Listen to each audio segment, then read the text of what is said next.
머스탱 7세대 런칭하는 현장이고요. This is the Stampede, fourth celebration of the all-new 7th generation Ford Mustang. Make some noise!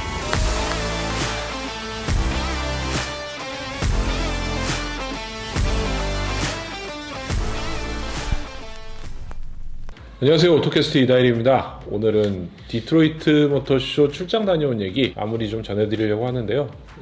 여기 보이시죠? 옷 입은 포드의 머스탱에 대한 얘기를 좀 전해드리려고 합니다. 이번에 미국 디트로이트에서 포드 머스탱 7세대 런칭 행사가 있었죠.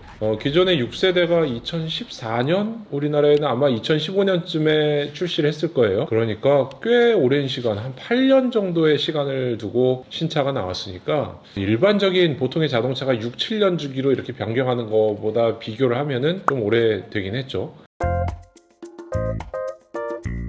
포드 머스탱 7세대 우리나라에 분명히 들어옵니다. 포드 관계자도 현장에서 반드시 가져오겠다고 얘기도 했었고요. 현장 관계자들하고 얘기할 때는 우리나라에 들여오는 머스탱의 스트라이프, 그러니까 위에 보닛부터 쭉 이어지는 줄이 있잖아요. 이 줄을 정품으로 그어서 가져와 볼까 하는 고민을 하더라고요. 근데 지금까지는 포드 머스탱에 정식 출시할 때 한 번도 스트라이프를 넣은 적이 없다고 해요. 또 하나의 스트라이프가 있는데 안전벨트에 이렇게 줄이 들어갑니다. 그런 것들도 지금 고려하고 있다고 해요. 아마도 내년 언제쯤 우리나라에는 들어오지 않을까 싶긴 한데요.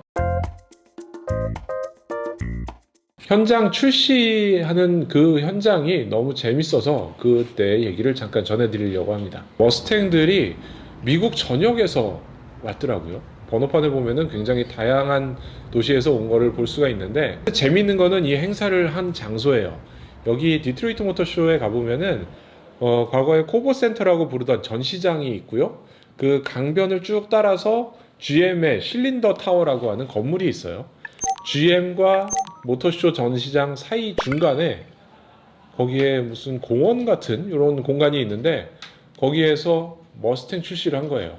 그래서 이 포드 머스탱을 전시해 놓고 사진을 찍으려고 보면은 어느 각도에서 찍어도 모터쇼장이 나오거나 혹은 GM 로고가 써 있는 건물이 나오더라고요. 이 행사 이렇게 스탬피드라고 불러요. 이런 명찰을 현장에서 받고 출입을 했었는데, 요 말이 달리는 모습을 보여주고 있잖아요. 이게 무슨 뜻이냐면은 영화에 보면은 말들이 막 초원을 집단으로 막 달려가는 그런 모습을 스탬피드라고 한다고 하더라고요. 포드의 머스탱들을 쫙 일렬로 세워놓고 거기에서 행사를 하는 걸 보니까 이 행사를 스탬피드라고 부를만 하구나, 이런 생각이 들기도 했었어요. 사실 이 7세대 머스탱은 행사에 앞서서 저희는 잠깐 먼저 볼 기회가 있었어요. 포드의 연구소, 아카이브 센터라고 하는 뭔가 기록 보관소 같은 데 방문을 해서 거기서 이 머스탱의 역사와 신차에 대한 설명을 좀 들을 수가 있었는데요. 사실 머스탱 하면은 미국에서는 굉장히 유명한 상징적인 자동차라고 할 수 있을 것 같아요. 1964년에 이 차가 처음 나왔는데 그 배경이 아주 재밌거든요. 이 머스탱을 처음 출시한 이유는 전쟁으로 인해서 1950년대에 전쟁이 끝났으니까 유럽에서 전쟁을 하던 군인들이 미국의 고향으로 돌아왔고, 유럽에서 봤던 포르쉐, 알파로메오 이런 날렵하고 멋진 스포츠카, 왜 미국엔 이런 차가 없지? 라는 고민을 하는 차에 우리는 전쟁도 이겼고 승전국이고 군대에서 월급도 많이 모았으니 멋있는 차를 사고 싶어, 이런 분위기까지 엮인 다음에 자동차 회사들이 좀 멋있는 차들을 만들어내기 시작한 거예요.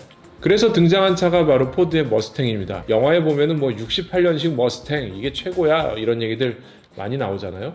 그때 1세대 모델이 굉장히 미국인들의 머릿속에는 각인이 돼 있기 때문에 그 전후 젊은 세대들의 상징과 같은 그런 차라고 해요. 이 머스탱이 이렇게 인기를 끈 거는 여러 가지가 있는데, 한 가지만 정리해서 말씀드리자면은 4명이 탈 수 있는 쿠페 혹은 컨버터블이라는 점이었어요.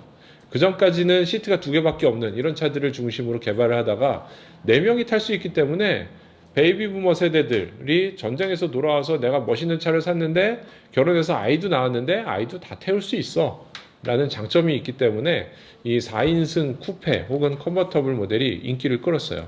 어쨌건 이 공간에서 예전에 머스탱을 개발하면서 있었던 일들, 1960년대에 연구 개발을 왜 시작하게 됐는지 이런 배경 설명을 좀 듣고 난 다음에 바로 신차를 언베일하기도 전에 그 안에서 미리 좀 볼 수 있는 기회가 있었어요. 거기엔 뭐 디자인, 엔지니어 이런 담당자들이 직접 나와서 설명을 해주셨는데 뭐 인상적인 얘기들 몇 가지만 전해드릴게요. 이 차를 개발하는 중간에 2020년 3월쯤에 회사 내부의 밀레니엄 세대를 대상으로, 그러니까 지금의 20대들이죠. 이 친구들을 대상으로 차를 먼저 보여주고 태워주고 느낌을 물어봤다고 해요. 우리가 뭘 더 개선해야 될까? 뭘 더 하면 좋을까? 이런 느낌을 자동차 회사에 다니는, 포드에 다니는 직원들을 대상으로 조사를 해봤더니 뭐 좀 더 디지털적인 것들, 그 다음에 운전하는 재미가 좀 더 있으면 좋겠다, 이런 얘기들을 하면서 지금 이 새로운 7세대 머스탱에 이런 것들을 반영하기 시작했다고 합니다. 이 디자인을 담당한 분의 이야기도 굉장히 재밌었는데요. 과거에 그 60년대 헤리티지들을 담으려고 많이 뭐 고민을 했다는 거예요.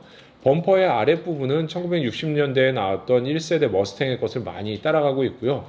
이 범퍼 앞에를 상단에서 위에서 눌러서 보면은 이거 역시도 과거의 오래된 머스탱의 그런 이미지를 딱 보여준다고 하더라고요. 그래서 전반적으로 보면은 외형은 6세대보다 좀 더 클래식한 디자인을 가미하면서 좀 더 우락부락한, 뭔가 좀 근육질의 이런 차들을 좀 잔근육을 잘 다듬은 이런 모습을 만들어낸 것 같고요.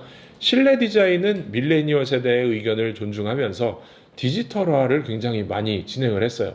7세대에 들어오면서 디지털 계기판으로 싹 바뀝니다. 파워트레인에 대해서는 좀 할 얘기가 있기도 하고 별 관심이 없을 수도 있고 한데, 왜 그러냐 하면은 엔진은 모두 다 개선했어요. 엔진과 변속기 모두 다 개선을 했지만 수치상으로 보이는 이름으로는 똑같아요. 2.3L 에코부스트하고 5.0L 엔진이 들어가는데, 엔진의 내부 구조나 설계들을 굉장히 많이 바꿨는데, 요거는 아마 천천히 이제 자료를 공개하면서 내용들을 공개할 것으로 예상이 되고요. 엔진이 기존하고 똑같은 건 아니고 많이 바꿨다, 이게 포인트입니다. 그리고 또 하나 이 머스탱에 대해서 특이한 점은, 보통 수동 변속기 모델은 낮은 트림에, 낮은 엔진에, 낮은 사양에 들어가고 고급 사양에는 자동이 들어가는 게 추세였는데, 이 머스탱을 보면은 그 공식을 완전히 깨버리고 있어요. 2.3 에코부스트에는 자동 변속기밖에 없고요. 5.0에는 의외로 수동 변속기가 들어갑니다. 거기에 기본 모델을 넘어선 등급에서는 이렇게 닭다리처럼 당기는 이런 사이드 브레이크가 들어가요. 근데 이게 전자식 파킹 브레이크고요. 모양은 이렇게 클래식한 디자인으로 생겨서 기존 세대들과 요즘 세대들의 중간점에 이게 만들어 놨는데, 여기에 재밌는 기능이 있어요. 이 차를 탈 때 밀레니얼 세대들은 저 차를 왜 타지? 후륜구동의 머슬카 스포츠카가 뭐에 필요하지? 하는데, 즐거운 운전, 펀 드라이빙을 위해서는 이 차가 필요하다는 거예요. 그 점을 위해서는 누구나 드리프트를 쉽게 할 수 있게 하는 장치가 있었으면 좋겠다라고 해서 드리프트 브레이크라는 기능을 추가했어요. 이거는 막 달리다가 이걸 착 당기면은 드리프트를 아주 쉽게 멋있게 선수처럼 할 수 있는 전자 제어를 해주는 장치인데, 마치 생긴 거는 그냥 이렇게 사이드 브레이크처럼 생겼으니까 저 굉장히 아날로그와 요즘의 기술과 감성, 이런 거를 잘 섞어 놓은 그런 느낌이기도 하죠. 이 포드의 머스탱은 우리나라에 들어오면은 가격 대비 성능, 그 다음에 마지막 내연기관을 불사르는 이런 멋있는 차, 이런 걸로 좀 포지션을 할 수 있지 않을까 예상이 돼요. 엄청나게 가격 인상을 하지 않는 이상 뭐 4천에서 5천만 원대에 나오지 않을까 예상을 좀 해보고 있고요. 이 포드 머스탱에 대한 얘기는 이제 발표를 한 거고요. 신차가 인도되고 뭐 이런 시점은 전혀 아니에요. 그러니까 모터쇼에서 발표하는 대신에 모터쇼보다 더 빨리 밖에 행사장을 만들어서 대대적인 공개를 했고요. 모터쇼에는 프레스데이 저녁 8시부터 공개를 한다고 안내만 있었어요. 그 다음에 모터쇼에서 아마 전시를 했을 거예요. 그래서 이 머스탱에 대한 거는 좀 더 정보가 나오는 대로 추가로 전해드리고요. 저는 미국까지 가서 머스탱을 공개하는 그 문화적인 행사에 있었던 자리를 잠깐 공유 드리면서 오늘 영상은 여기서 마치도록 하겠습니다. 지금까지 오토캐스트 이다일입니다.